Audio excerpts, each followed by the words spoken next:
ഇപ്പോൾ മന്ത്രി Roshy Augustine telephone ലൈനിൽ ചേരുന്നു. മിനിസ്റ്റർ ഇപ്പോൾ നമ്മുടെ മുൻ ആർച്ച് ബിഷപ്പ് ജോസഫ് പൗത്തിൽ കാലം ചെയ്തു എന്നുള്ളൊരു വാർത്തയാണ് എത്തുന്നത്. അദ്ദേഹത്തെ സംബന്ധിച്ച് വളരെ കരുത്തനായ ഒരു ഇടയൻ എന്ന് വേണമെങ്കിൽ നമുക്ക് വിശേഷിപ്പിക്കാം. എങ്ങനെയാണ് താങ്കൾ അദ്ദേഹത്തിൻ്റെ പ്രവർത്തനങ്ങൾ, സഭയുമായി ചേർന്നുള്ള ചെയ്തികളൊക്കെ എങ്ങനെയാണ് അദ്ദേഹത്തെ കുറിച്ച് താങ്കൾ ഓർമ്മിക്കുന്നത്? പിതാവിനെ കുറിച്ച് ചിന്തിക്കുമ്പോൾ ദൈവഹിതത്തോട് ചേർന്ന് നിന്ന് പരിശുദ്ധ സിംഹാസനത്തോട് വിധേയപ്പെട്ട് സീറോ മലബാർ സഭയുടെ തനിമയും പാരമ്പര്യവും കാത്തു സൂക്ഷിച്ച എക്കാലവും അതിനുവേണ്ടി പ്രയത്നിച്ച ഒരു വലിയ വ്യക്തിത്വമായിരുന്നു പിതാവ്. സീറോ മലബാർ സഭയുടെ കിരീടം എന്നാണ് ബെനഡിക്ട് മാർപ്പാപ്പ പൗത്യ പിതാവിനെ വിശേഷിപ്പിച്ചത്. കേരളത്തിന്റെ വിദ്യാഭ്യാസ മണ്ഡലത്തിൽ അദ്ദേഹത്തിന്റെ ഇടപെടലുകൾ ചരിത്രത്തിൽ രേഖപ്പെടുത്തേണ്ടതാണ്.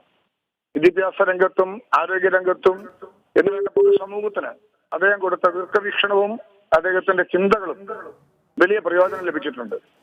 നേരിട്ടടുത്ത ബന്ധമുള്ള ഒരു ആത്മീയ പിതാവ് നഷ്ടപ്പെടുമ്പോൾ ഉണ്ടാകുന്ന ദുഃഖവും വ്യതയും ഞാനും നേരിടുന്നു. ഇന്നലെ ആശുപത്രിയിൽ പോയി അത്യന്തം ഗുരുതരമായിരിക്കുന്ന സന്ദർഭത്തിലും രോഗാവസ്ഥയിലും എനിക്ക് അദ്ദേഹത്തെ കാണാനായിട്ട് കഴിഞ്ഞു. ഒരു വലിയ നഷ്ടമാണ്.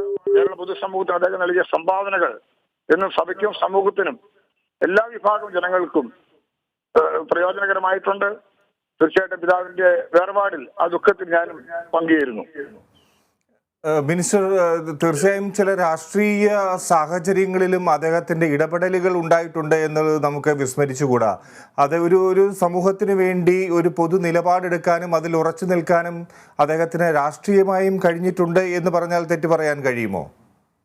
രാഷ്ട്രീയമായ ഇടപെടലുകളും അതിനു വേണ്ടിയിട്ടുള്ള പ്രവർത്തനങ്ങളും പൊതുസമൂഹത്തിന്റെ നന്മയെ ലക്ഷ്യം വെച്ചുകൊണ്ടാണ് പിതാവ് ഇടപെട്ടിട്ടുള്ളത്. പിതാവിന്റെ താല്പര്യങ്ങളും അഭിപ്രായങ്ങളും പറയേണ്ടടുത്ത് പറയും. പറയേണ്ടത് മാത്രം പറയുമായിരുന്നു എന്നുള്ളതാണ് ക്രിസോസ്റ്റം തിരുമേനി പിതാവിനെ കുറിച്ച് പറഞ്ഞിട്ടുള്ള വാക്കുകൾ. അപ്പൊ ആ നിലയിലെല്ലാം അദ്ദേഹത്തിന്റെ പ്രവർത്തികളിലും ചിന്തകളിലും പൊതുസമൂഹത്തിന്റെ കാഴ്ചപ്പാടുകൾക്ക് വേണ്ടിയുള്ള ഇടപെടലുകൾ എന്നും സ്വാഗതാർഹമായിരുന്നു. വളരെ നന്ദി ശ്രീ റോഷി അഗസ്റ്റിൻ മിനിസ്റ്റർ, താങ്കൾ പിതാവിനെ ഈ ഘട്ടത്തിൽ അനുസ്മരിച്ചെടുത്തതിന്.